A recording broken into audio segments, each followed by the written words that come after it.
convection. So the hotter it gets, the cool air comes in, the more hot air goes out. If you're in a house that's like a hip roof, kind of like that one right there, you have a whole bunch of roof, but not enough ridge to get that ventilation out. You can use the power fans or the box fans. Everything runs on the CFM rating. So you calculate the size of your attic space, square footage wise, and that's how many CFMs you need to go in and how many you need to come out. And it's cubic feet per minute, airflow, CFMs. Good thing is we have an app for that. It's real simple and easy. All you do is measure the length, width of the house, put it into the app, and it's going to tell you, it's going to list all of our products, all of our intakes, all of our exhausts, and it's going to tell you how many of each one of those you're going to need for that house. So you really don't have to think about it. Unless you really want to get into the whole calculations, 1/300, and the whole square footage thing. Yeah, pretty convenient. Use the app. Just put it in, boom, it'll tell you, ridge vent, boom, you need 20 pieces of ridge vent. Cool, I know that. Get my 20 pieces, I put it up, and I'm good. I met my minimum. Your caps, you're going to start typically away from your prevailing winds. So if you have winds that come from one direction most of the time, which way it comes from here? But prevailing winds, so what you want to do is, if you have winds that are coming this direction, you're going to want to start at this end. You're going to lay your shingle, and then you're going to put them on top of each other, and they're going to overlap. And they're going to go that way.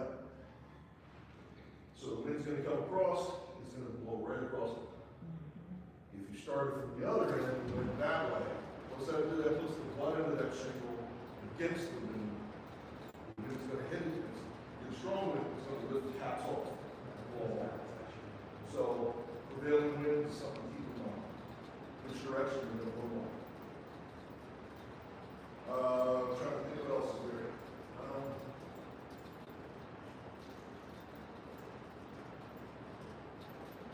Big thing of roofing is, you see probably 15% of the guys actually do it, and that's going up into the attic.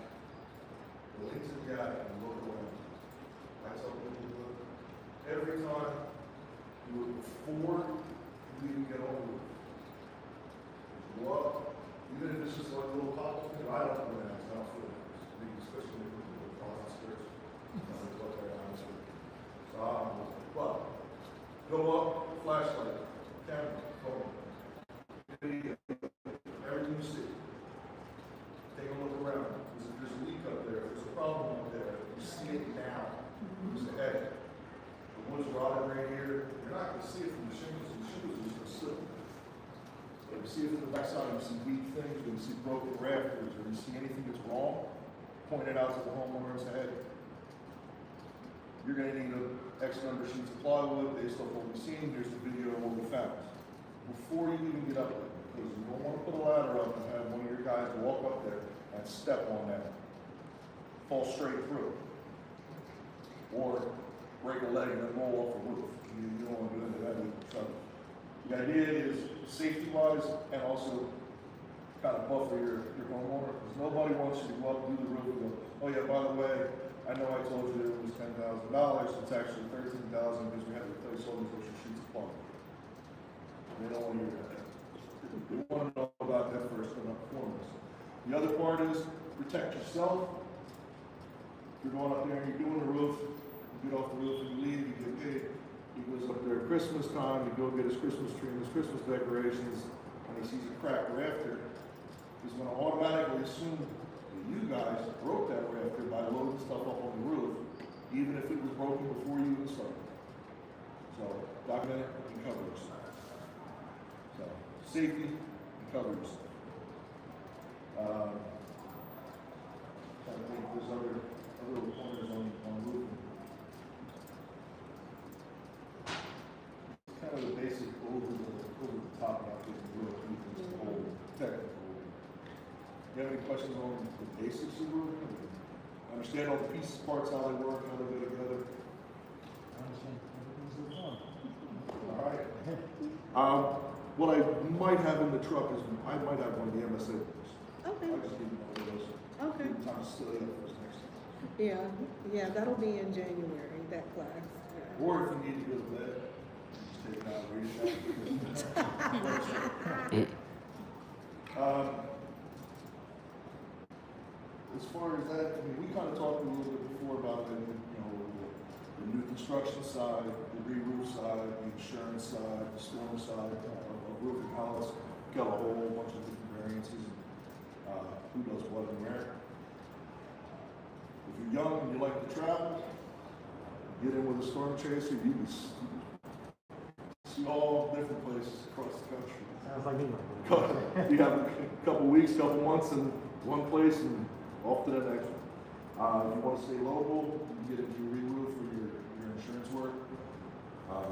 New construction typically is going to be more like storm. You're going to be following the contractors and the developers.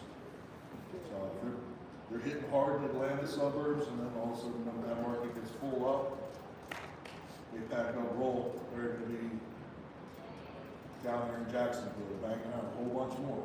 So you move down there and you follow the jobs. You follow the market, really, the real estate market. Texas is a hot one too. There's a lot of storms. Texas 10 years ago, you would drive from Dallas to Austin. You'd be in Dallas, then you'd be in the suburbs, and then you'd be in the desert. You'd have nothing. And then you'd be suburbs, and then Austin. And then when you go to San Antonio, it's the exact same thing going out of town. Yep. Now, everything in between, all that space in between is now developments. So you go out of the city, you go out of the older suburbs, and it's just development city. Yeah, they get hit with the storm. Windstorms, hailstorms, ice storms. Floods. Houston gets hit along with hurricanes coming in off the Gulf. Pretty much anything along the Gulf or the East Coast, you hit the storms. And there's a whole nother thing that goes with that. I'm not going to get into that one, but anywhere you're getting into coastal work, you got to be mindful of all your codes. Florida requires 6 nails in every shingle, not 4. They also require a whole bunch of other extra little things.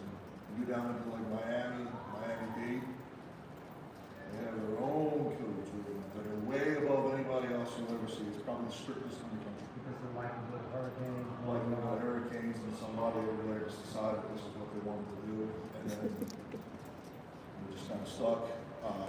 Houston falls into that. They have a real strict code along the coast. In California. California's got one. California's big on fire. So Yeah. they have fire rating systems. Yeah. You live in a certain zip code, you need Class A fire rating. What that means is you're doing all of this, but underneath it, you have to put a fire rated underlayment over the whole roof, and that puts your roof on top. And coolers too, right? Cool roofs? Cool roofs, Yes. yeah. They have their own mandates on the cool roof, so the shingle itself has to be solar reflective. Has to have a solar reflective on the main. Instead of absorbing the heat from the sun, it reflects the heat from the sun, so it helps with energy bills, even though it's only a couple of degrees.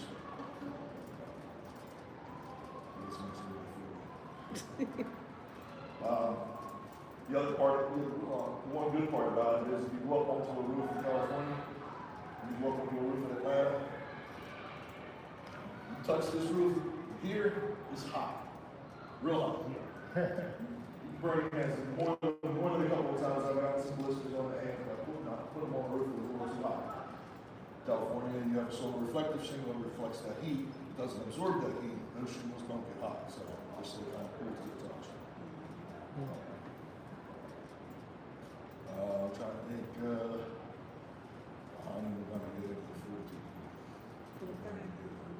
But everywhere you go, when you're doing roofing, you just want to make sure you follow the local code. So we have the general application instructions. That's off the National Building Code. It's the standard for everybody throughout the whole country. But depending on where you're at, it may change. So if you're going into an area that's not your normal area you're in, make sure you check what your codes are. They may dictate something. Last thing you want to do is go like in Florida and put up a roof just like you do here with 4 nails, and the inspector comes around and you're 3/4 of the way done. Flags your job, tells all your money if you're not in the hole. Because now you got to pay your crew twice to do it. All the shingles are in the trash. You got to buy all those shingles. Any profit's gone. You may do the next 2 roofs to make up for the one you didn't do that.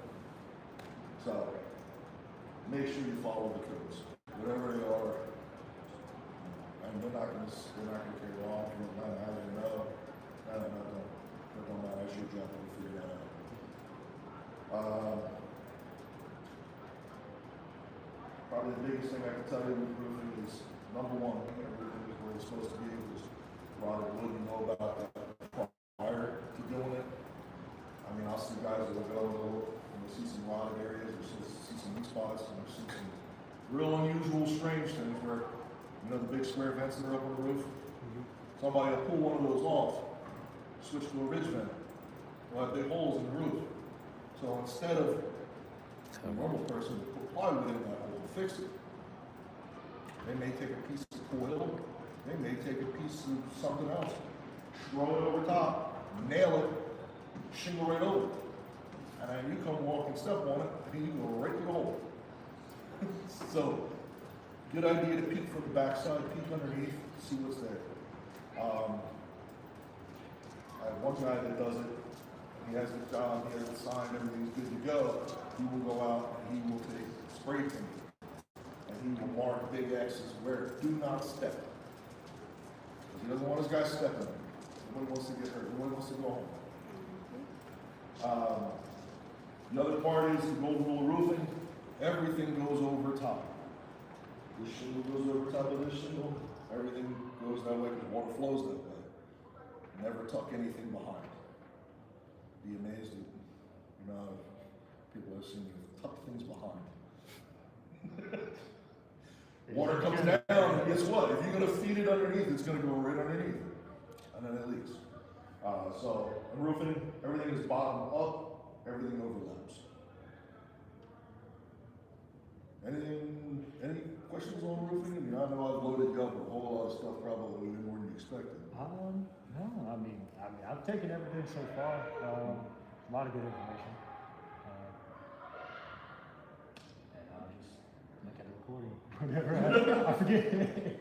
All right, yes, that's just your basics. Your ice and water, peel and stick ice and water, then your synthetics, your starters, then your shingles. Make sure you nail in the right locations. Make sure you use the proper amount of nails, and then just repeat it right up. When you get to the top, make sure your vents are open. And then put your ridge vent on, and then put your caps on. And that's it. All good? All right. Hey. Okay.